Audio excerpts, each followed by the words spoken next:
बिस्मिल्लाहिर्रहमानिर्रहीम। आज का टॉपिक है ji hydro poultry house research and product operation group की जानिब से इमरान कयूम का सलाम।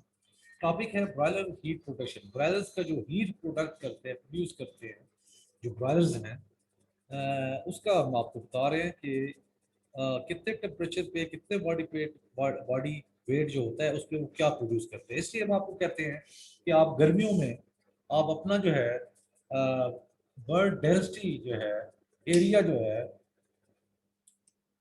वो आप 0.65 से 0.75 0.8 कर दिया करें गर्मियों में, क्योंकि डेफिनेटली हीट स्ट्रेस होता है और फिर वो जनरेट कर रहे होते हैं, प्रोड्यूस कर रहे होते हैं गर्मी हीट। वो हीट जो है वाट में आती है, तो वो प्रोड्यूस कर रहे होते हैं। तो इसलिए हम कहते हैं कि आप गर्मियों में जो है अपना बर्ड डेंसिटी को है बढ़ा, क्योंकि आपके हाउस जो है मैंने बहुत हाउस चेक किए हैं, आप लोगों के जो हाउस है वो फुली इन्वायरमेंटल कंट्रोल नहीं होते। ठीक है। और दूसरा इनलेट्स वगैरह तो मैनुअली होते हैं, और इसी में सबसे ज़्यादा प्रॉब्लम होता है।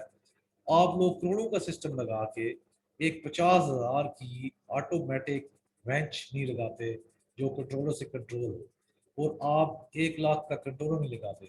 ठीक है। तो ये टोटल 1.5 लाख रुपए का आपका खर्चा है। ठीक है। ये चीज़ अगर आप कर ले तो आपका जो, जिसे आप कहते हैं environmental control automatic control house, तो कंट्रोल हाउस तब बनता है। तो मैंने देखा कि आपके कंट्रोल हाउस में जो कंट्रोल वाले सिस्टम है वो नहीं होते, बाकी सब कुछ होता है। तो यही सबसे बड़ी नाकामी है, सबसे ज़्यादा प्रॉब्लम है। वो किस वक्त आप जो है नेट ज़्यादा खोल देते हैं, किस वक्त कम कर देते हैं, फ्रेश एयर नहीं आती, फ्रेश ओवर वेंटिलेशन कर देते हैं, जिससे बर्ड स्ट्रेस पे होता है। ठीक है। तो ये बताने का मकसद यही है आपको कि आपने करना क्या है। ठीक है। तो इस चीज़ का आपने बड़ा ख्याल रखना है। देखिए, आपने ये करना है कि आपके सामने ये नज़र आ रहा है आपको ये चार्ट। ठीक है। इसमें ये है कि ये जो हीट प्रोड्यूस की गई है, ये आ, ये डेटा जो हमें मिला है, ये स्पेशल जो है, ये वेटरनरी यूनिवर्सिटी है अमेरिकन, वहाँ से हमें मिला है। और ये बर्ड कितने प्रोड्यूस कर रहे हैं, तो ये इनसाइड टेम्परेचर पे भी होता है। ठीक है।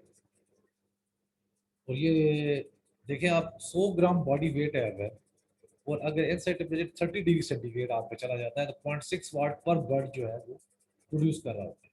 ठीक है। हीट प्रोड्यूस कर रहा होता है। आप ये देखें कि जब वो 2 kg का बर्ड है तो 20 डिग्री सेंटीग्रेड पे वो 11 वाट कर रहा है। ठीक है। हीट प्रोड्यूस कर रहा है। और अगर 30 डिग्री सेंटीग्रेड है तो उस पर वो जो है 0.5 0.4 वाट कर रहा है। हम एक मिसाल लेते हैं, एग्जाम्पल ले लेते हैं हम सिंपल, कि अगर हमारे पास 20,000 डॉलर है और वो 2 kg का है, तो 20 डिग्री सेंटीग्रेड है, 20 डिग्री सेंटीग्रेड में ये देखिए आप बताया था 11 वाट। ठीक है। तो हम इसको मल्टीप्लाई करेंगे तो ये 2,20,22 जो है, ये 2,20,000 जो है, ये 220 किलो वाट जो है, ये खुद बर्ड जनरेट कर रहा है। ठीक है। ये अब खुद देख रहे हैं, यहाँ पे अगर 20,000 की जगह 18,000 में डाला होता तो ये हमारी जो जनरेशन जो है, हीट प्रोडक्शन कम हो जाती। तो कैपेसिटी जो ये जेट मास्टर हीटर होता है, तो इसकी 70 किलो वाट होती है। यानी कि आपने, आपके अगर 20,000 बर्ड है और आपका जो है वो 20 डिग्री सेंटीग्रेड टेम्परेचर है इन साइड हाउस, तो वो एक हीटर आपका चल रहा है वहाँ। और देखिए, जितनी ज़्यादा प्रोड्यूस करेगा उतनी आपको वेंटिलेशन, आपको आपको फैन लगाने पड़ेंगे, उतनी ज़्यादा आपको वेंटिलेशन सिस्टम आपको लगाना पड़ेगा।